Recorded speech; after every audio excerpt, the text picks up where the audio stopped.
ایک تفسیر میں بھی عرض کیا، بعض لوگوں کو ایسا لگتا ہے کہ رمضان میں لوڈ شیڈنگ ہوتی ہوگی، کچھ خزانہ خدا میں بچت کے لیے لوگوں کو بھوکا اور پیاسا رکھا جاتا ہے، کچھ رزق بچا لیا جائے۔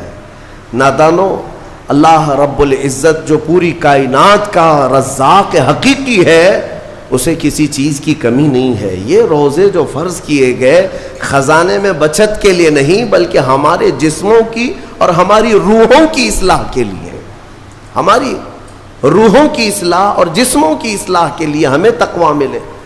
میں آپ کو بتاتا ہوں، ایک سوال میں آپ سے پوچھتا ہوں، آج رمضان میں یہ بہت ضروری ہے، کیونکہ رمضان ہونے کے بعد بھی سب کو پتا ہے کہ چاند دکھتے ہی اللہ شیطانوں کو قید کر لیتا ہے، یہ سب کو پتا ہے۔ حدیث پاک میں بھی سرکش جنات اور شیطان دونوں قید ہو جاتے ہیں، ان کو قید کر دیا جاتا ہے، جب تک چاند نہیں دکھے گا یہ نہیں آئیں گے۔ لیکن جو 11 مہینے ہم بلیم ڈالتے تھے شیطان پر کہ ہم سے برائیاں ہو گئی، گناہ ہو گئی، کیوں؟ ارے شیطان ایسا کرا دیا، شیطان ویسا کرا دیا۔ اب رمضان میں کون کرا رہا ہے؟ شیطان تو ہے نہیں، پھر فجر میں سوتا کیوں ہے؟ بغیر نماز پڑھے ٹانگ پھیلائے ویسی نماز قضا کر رہے۔ کون سا شیطان تمہیں سلایا؟ ابھی تو شیطان ہے نہیں۔ ابھی بھی بہت سارے لوگ چوری کا کھانا نہیں چھوڑتے، بہت سارے لوگ جھوٹ، دغا، غیبت یہ رمضان میں بھی نہیں چھوڑتے ہیں۔ تو یہ ان کو کون سا شیطان کروا رہا ہے؟ کون سا شیطان یہ برائیاں کرواتا ہے؟ اس کے جواب کے لیے ایک چیز سمجھنا ضروری ہے۔ یہ بات تو مشہور ہے کہ ساری برائیاں شیطان کرواتا ہے، ابلیس کرواتا ہے نا؟ لیکن آپ کو وہ واقعہ معلوم ہے جب آدم علیہ السلام کو اللہ تعالیٰ نے پیدا کیا اور سارے فرشتوں سے کہا کہ سجدہ کرو، کل ہی کی تفسیر میں میں نے عرض کیا، اس میں ابلیس بھی تھا۔ ابلیس بھی اس وقت بہکا ہوا نہیں تھا، گمراہ نہیں تھا، وہ اچھا تھا۔ ابلیس تو بہت عبادت کرنے والا تھا اللہ تعالیٰ کو، تو اس نے اللہ کے حکم کو ٹال کر آدم کو سجدہ نہیں کیا، غرور میں کھڑا رہا، نافرمانی کیا۔ تو اب میں یہ سوال کرتا ہوں کہ ہر ایک کو گمراہ کرنے والا شیطان ہے، تو شیطان کو کس نے گمراہ کیا تھا؟ اس کو کس نے روکا سجدہ مت کرنا آدم کو؟ کوئی ہے بہکانے والا؟ ارے وہ تو پہلا ابلیس ہے، اس سے پہلے تو کوئی ابلیس تھا ہی نہیں، اس سے پہلے تو کوئی شیطان تھا ہی نہیں۔ شیطان کو کس نے روکا کہ تو بڑا ہے، تو بلند ذات والا ہے، آدم مٹی سے بنا ہے؟ یہ خیال کس نے ڈالا؟ کون سا شیطان تھا اس سے پہلے؟ یہی بات سمجھنے کی ہے۔ محدثین نے مفسرین نے فرمایا، ابلیس کو جس چیز نے سجدہ کرنے سے روکا وہ نفس امارہ ہے، وہ نفس ہے جو آج بھی تمہارے ساتھ ہے۔ ہاں، شیطان تو قید ہو جاتا ہے رمضان کے شروع ہوتے ہی، لیکن نفس تو ساتھ میں رہتا ہے۔ اب پتہ چلا کہ رمضان میں جو کچھ بھی غلطیاں یا کوتاہیاں یا گناہ کچھ لوگوں سے سرزد ہوتے ہیں تو یہ نفس کے پجاری ہیں، نفس ان کے ساتھ ہے، یہ نفس کی غلامی میں آ گئے اور نفس کے شکار ہو گئے۔ اسی لیے قرآن میں اللہ تعالیٰ نے اپنے رسول سے بھی یہ فرمایا، اَرَأَيْتَ مَنِ اتَّخَذَ إِلَٰهَهُ هَوَاهُ أَفَأَنْتَ تَكُونُ عَلَيْهِ وَكِيلًا۔ اے رسول، کیا آپ نہیں دیکھتے کچھ لوگ ایسے ہیں جنہوں نے اپنے نفسانی خواہشات کو اپنا خدا بنا لیا ہے، اپنی خواہشات کو اپنا خدا بنا لیا ہے۔ اے رسول، کیا آپ ایسوں کی سفارش کریں گے، ایسے لوگوں کی وکالت کریں گے؟ یعنی رب تبارک و تعالیٰ نے فرمایا کچھ لوگ وہ ہیں جو اپنی خواہشات کی پوجا میں ہیں۔ کیا مطلب خواہشات کی پوجا؟ کیا مطلب ہے اپنے خواہشات کے پیچھے چلنا؟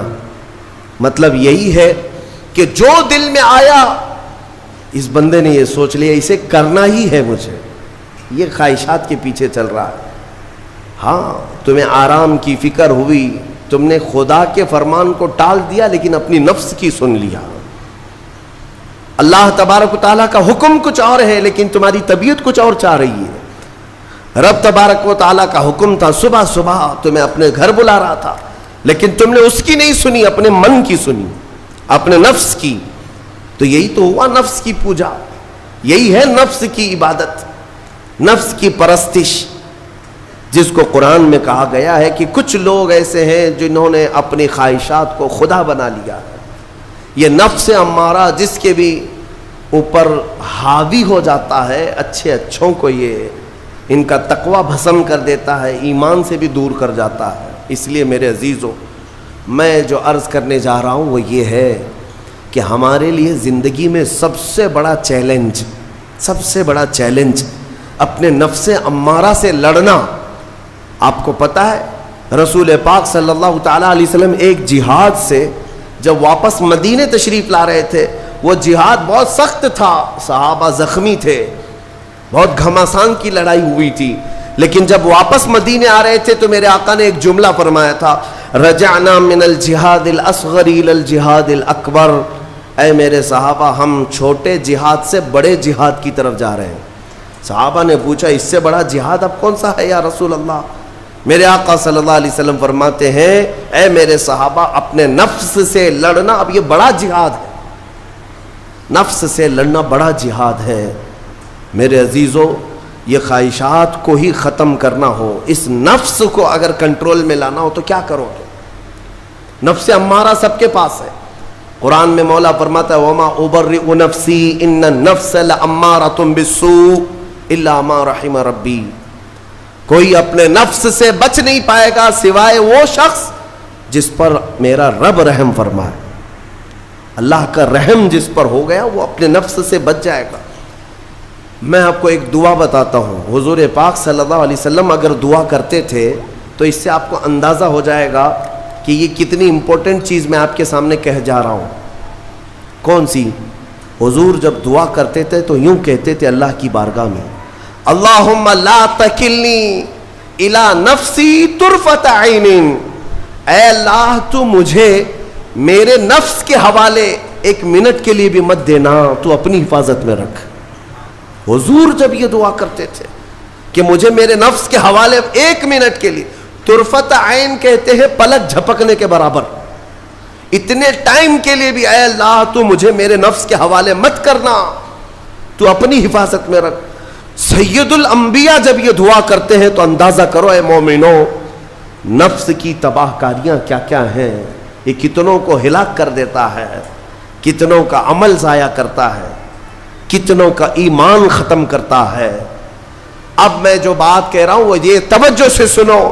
یہ نفس امارہ جس نے شیطان کو بھی گمراہ کیا، شیطان کو بھی بہکا دیا، یہ نفس آدم کو سجدہ نہ کرنے کا جو غرور پیدا کیا، یہی نفس امارہ تھا. اس نفس امارہ کو اگر کوئی کنٹرول کرا سکتا ہے تو وہ ماہ رمضان المبارک. بس یہی ہے رمضان کی فضیلت. رمضان المبارک اس لیے تمہیں دیا گیا کہ بڑی بڑی طاقتیں تمہارے نفس کو قابو میں نہیں کر پائیں گی، لیکن رمضان کے روزے تمہیں کنٹرول میں لے آئیں گے، کنٹرول میں لائیں گے. اب سمجھ میں آیا کہ روزے کیوں رکھائے جا رہے ہیں؟ ارے گرمیوں کی شدت ہے، ادھر حلق سوکھا جا رہا ہے، پیٹ پیٹ سے لگ جاتا ہے. ان لوگوں کو پوچھو روزہ کیسا ہوتا ہے جو مزدوری کرتے ہیں، ان لوگوں سے پوچھو جو دن بھر کام کاج کرتے ہیں.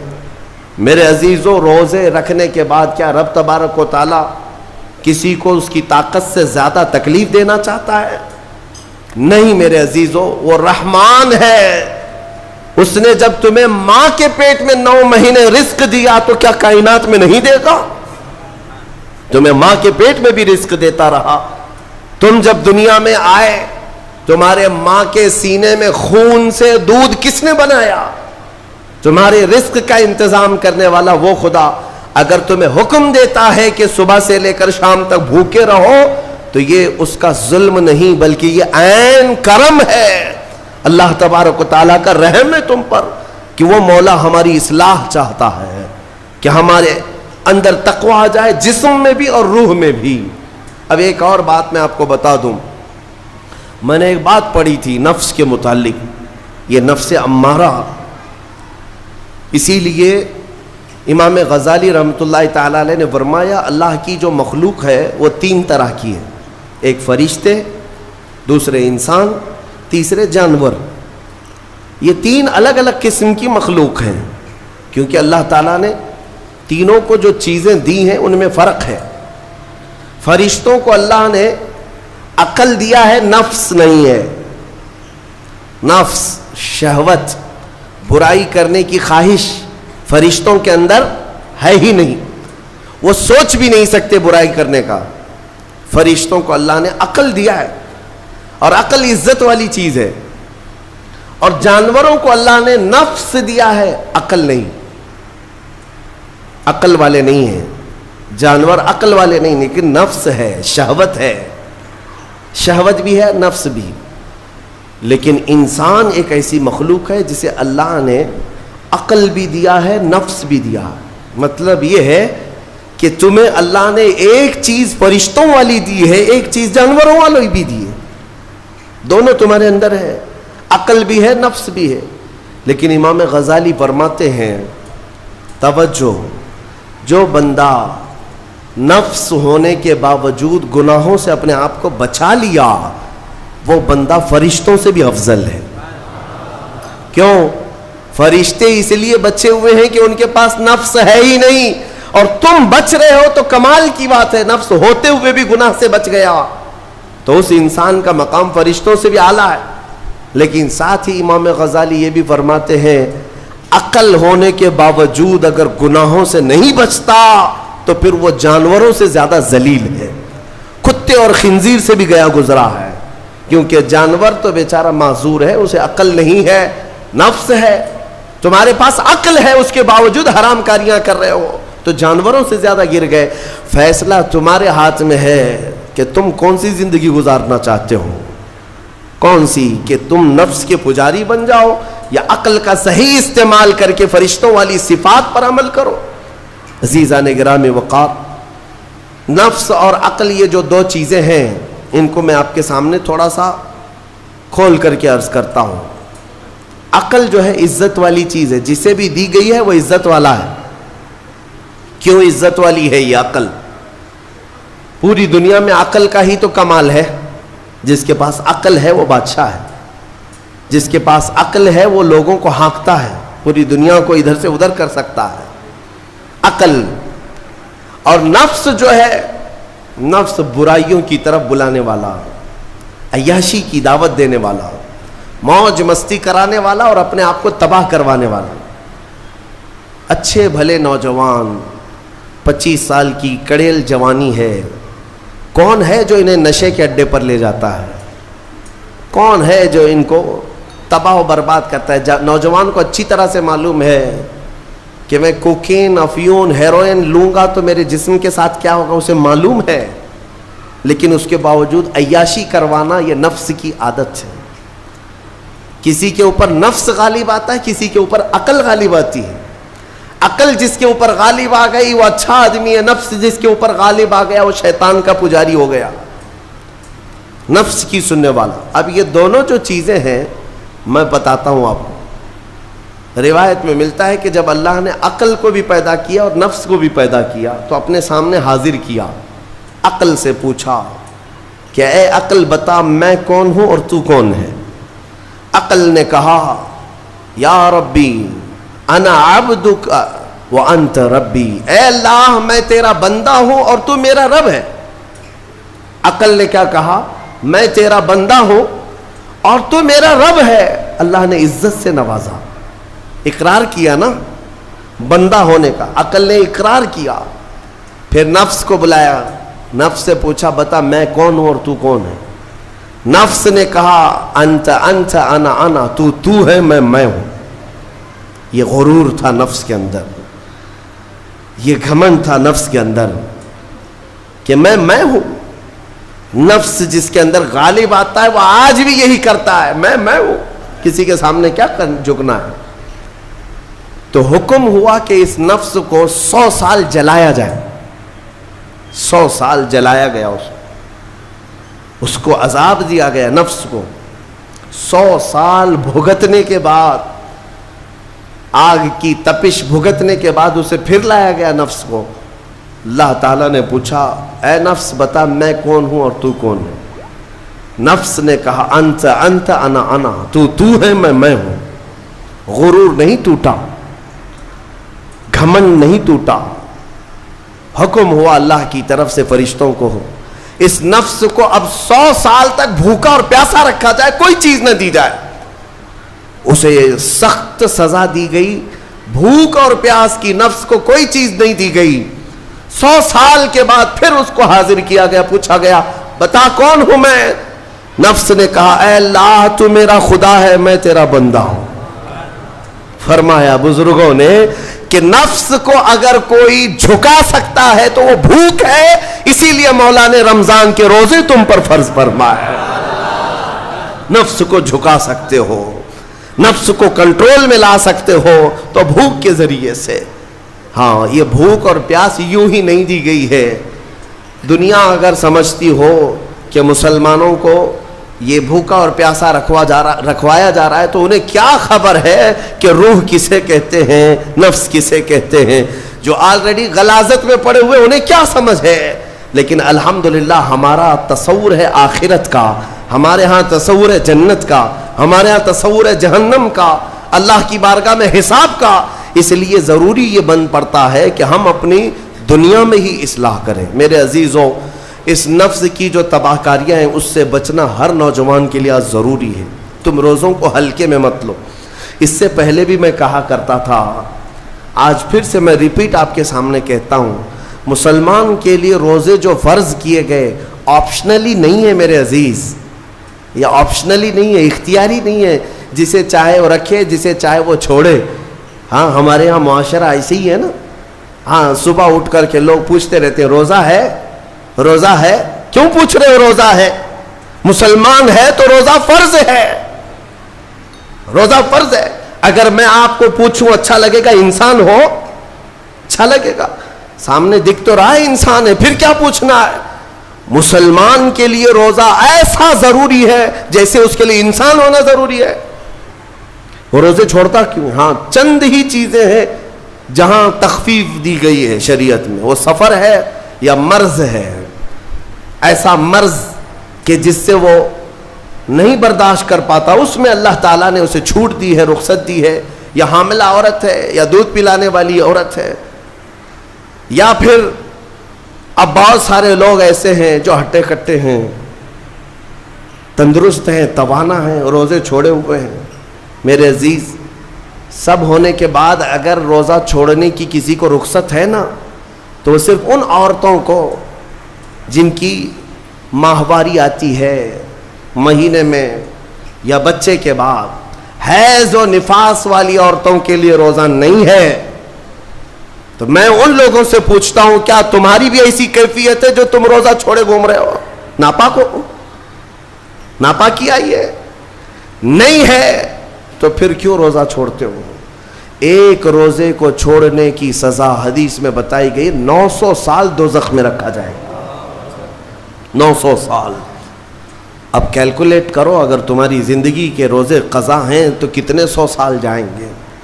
اسی لیے میرے عزیزو، جب تک طاقت ہے روزے فی الحال کے رکھو ہی رکھو. اگر پیچھے کے چھوٹے ہیں تو اسے بھی پہلے کمپلیٹ کر لو، ورنہ قیامت کے دن کی سزائیں نہیں برداشت کر پاؤ گے، بھگت نہیں پاؤ گے.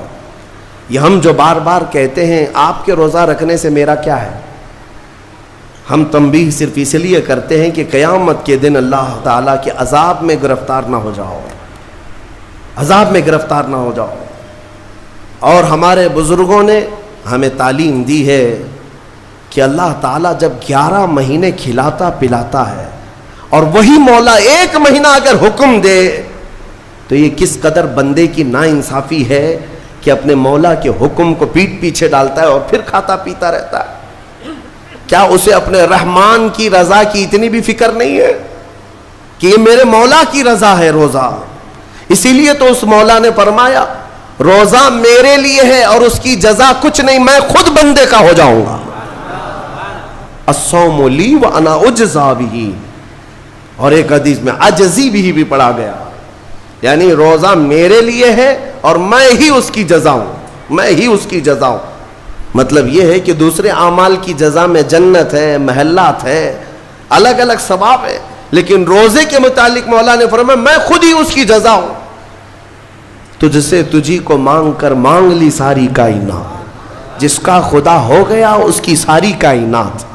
میرے عزیزوں, اللہ تبارک و تعالیٰ اگر کسی بندے کا ہے تو پھر اس کے کیا کہنے.